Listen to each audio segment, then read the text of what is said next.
ඉන් ප්‍රධාන ස්ථානය වන්නේ දළදා මාලිගාව.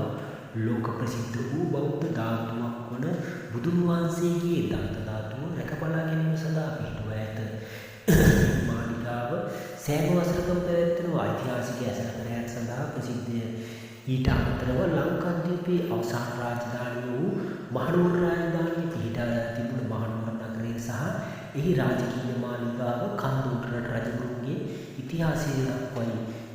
ගඩලාදෙණිය විහාරය, ඇම්බැක්කේ දේවාලය, ලංකාතිලක විහාරය වැනි පුරාවිද්‍යාත්මක වටිනාකම් දුන්නු ස්ථාන රාශියක් මහනුවර දිස්ත්‍රික්කයේ දැක්ගත හැකිය. මහනුවර දිස්ත්‍රික්කයේ පිහිටි උද්‍යාන උද්‍යානවල පේරාදෙණිය උද්‍යාන උද්‍යානයේද ඓතිහාසික වටිනාකමක් ඇති ස්ථානයකි. එය බ්‍රිතාන්‍ය පාලන සමයේ ආරම්භ කරන අතර දකුණු ආසියාවේ විශාලතම උද්‍යානයක් ලෙස හැඳින්වේ.